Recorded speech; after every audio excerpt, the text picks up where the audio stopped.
Hey girls, this episode is for you. Today we're talking about periods and how to still go to dance class with all the aches and pains that come with your period. Hey dancers, and welcome back to Dance Colleges and Careers. I'm your host, Brittany Noltimier, and this is the podcast where we talk about all things dance, colleges, and careers. Today, we're diving into something pretty embarrassing that most people don't talk about, don't want to talk about, but it's very real and affects all of us girls. So, ladies, we're talking about our periods. What can you do to get through class? What can you do, or what are other people doing to survive? Because, hey, it comes back every single month, and what are we going to do? First off, let's just be real. We're girls. We all get our periods, okay?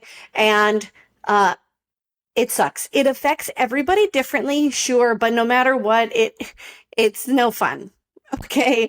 So whether you're concerned about what you're wearing to dance class, how you're feeling, the cramps, the pain, what are some remedies so that you can actually still go to class? So first of all, dancers, you're not going to like hearing this, but the truth is we all get it and we all have to get through it. Look it, periods come one time a month. Every single month for a long time. So we have to figure out how to survive with it. I know that sometimes it can be so bad that it causes nausea, or it might just be discomfort. But no matter what your discomfort is, I know it sucks.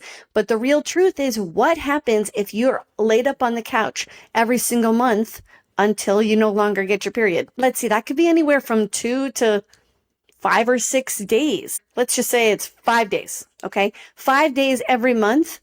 That's like a quarter of your life. Well, it's more like a fifth of your life, but a fifth of your life, you're on the couch, calling out of school, calling out of dance class. And you know what? That's unrealistic. It stinks. It's a part of life. And we have to figure out how to move on through the pain. And this is why women are so strong, right? We got to go through this all the time. We don't need to pretend it doesn't happen. But I can promise your teacher does not want to hear the excuse. Okay?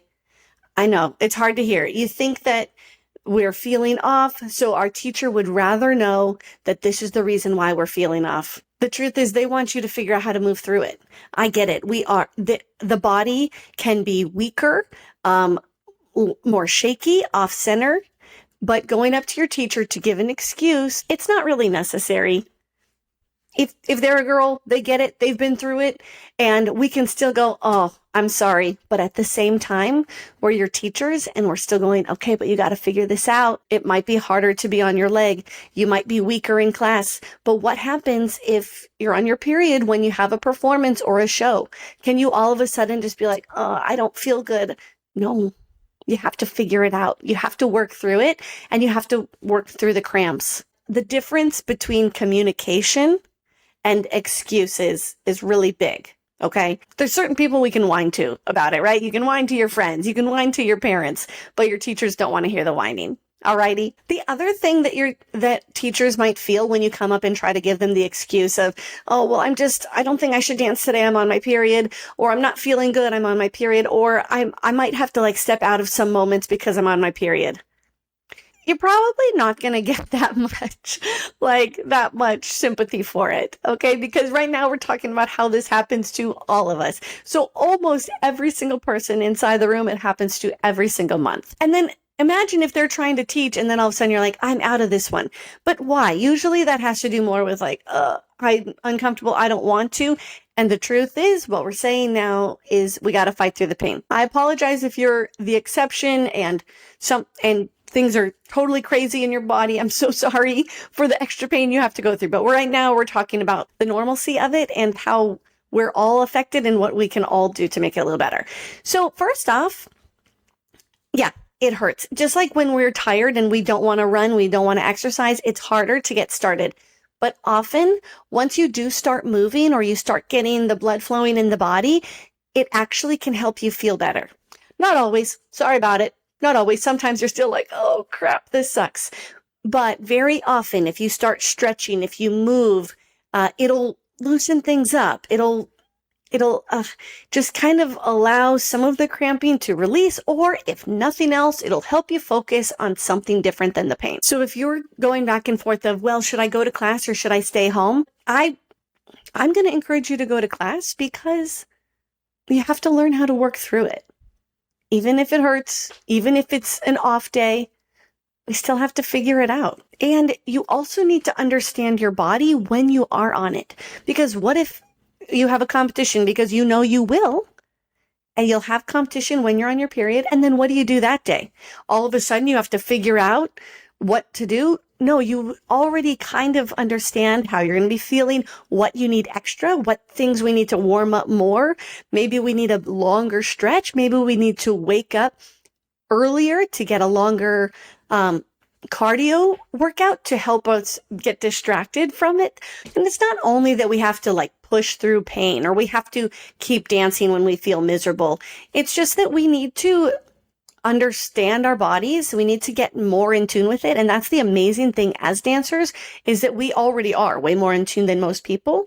And when you go to perform, you have to know what to expect. You can always get surprises. Hey, you're growing and getting older and things change, but that's normal. With the hormonal changes, it also can affect our bodies differently. Like your flexibility could be different.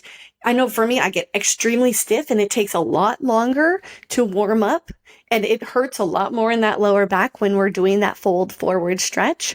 So it takes much longer. I need to be in a much warmer, a lot more warmies on to get my body warmer. And definitely lower energy levels. What I'm eating has to change, and that my vitamins I cannot skimp out on. I need to have more water. I need to eat better. But also for me, when I'm on my period, I prefer to have smaller meals. So I just feel a lot better if I have several smaller meals throughout the day, rather than trying to have huge meals, especially if it's on a performance day. And then, of course, you know, your hormonal change is going to affect your personality. It makes it more difficult to be kind. It makes it more difficult to be kind to our parents, our teachers, our classmates. But because you're uncomfortable, because you're going through some hormonal changes, doesn't mean we need to take it out on them. So even though you're on your period, you are, your hormones are heightened, still try to give yourself a self-check. So you might need to do a self-check, so you're not always super mean to everybody around you for 5 days out of the month, every single month. Remember, it's a big time of our life. It's a huge amount of our life. So some self-realization might be able to help get you through it, but also help get the others around you through it as well. And keep them as a strong support system, rather than, whoa, I don't want to be around her right now because she's giving into all of the negativity and pain and strong hormones that are forcing their way out first before thinking. You know what I mean? So what to do in class? I know we wear leotards and tights, and when you're in your period, it's like, this can be the worst thing in the whole wide world. Of course, depending on your class, you might be allowed to wear other pieces just to make sure you're safe. But the safest thing you can do is just always keep extras in your dance bag. Keep extras of pads, liners, pain medication, extra tights, extra underwear, extra leotards, the things nobody wants to talk about. But hey, you know how awful it is if you're stuck in a bad situation. So grab those extras and pack them at the bottom of your bag so you're always covered. So even if you're feeling really rough and you're in class, you can, of course, modify when you absolutely have to, but still try your best. Okay, we still have to get past the point of like only thinking about it. We need to move into when we're sweating and working hard to get distracted and focus on training rather than only focusing on the pain. So also, when our hormones change, it can really affect the way we talk to ourselves, our self-talk. So when those hormones are heightened and we're dancing and staring at ourselves in the mirror and our belly is bloated, and we're finding it extremely difficult to pull our rib cage in, which really means pull our belly in because it hurts. And and you are staring at yourself in the mirror going, oh, I suck today. Why am I even here? I might as well just go home because I can't do this anyways. I can't pull my belly in. This hurts.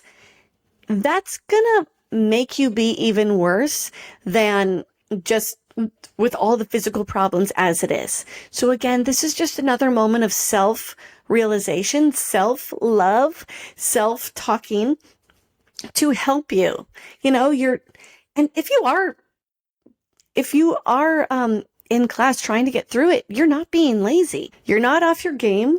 You're in a different phase of your power. So if some things are particularly very difficult for you to work on, what's something else you can focus on during that time? I think it's also really important to know that when you're in a lot of pain, whether you're at dance class or at home, and there are some stretches that I find usually help. They usually make you feel a little bit better, cause a little bit of relief, just with the front of the hip flexor, the lower back, and even behind the legs a little bit. If you get soreness down into your quads and into your legs, even like a hamstring stretch, I find helps a lot, even just for a couple moments of relief. So finally, I just want to remind you that you're amazing. You are strong. You are powerful. You are committed. You are getting better every single day. And when we go to class on our period, you're still getting stronger. You're getting mentally stronger. You might feel like crap. You might wish you weren't there. You might have the worst attitude in the whole wide world, but you still went, you still did it, or at least to your best ability. And that's all we can do, is just do our best, even when we're not feeling 100%, even when we have an injury, and sometimes we have to pull back. You still showed up, and because of that, you are stronger. You should feel more confident, and just try to speak to yourself with a little bit more love. Because I know those words are really fighting their way to the front when those hormones are at their highest, and you're not alone. Everybody around you is going through, not everybody, but I mean, let's be real. 95% of those around you are going through the same thing as well. So just honor yourself. Know that you are brave. You are strong. You're stronger every single day, and just keep showing up in whatever way you can. Thank you so much for joining me today on Dance Colleges and Careers.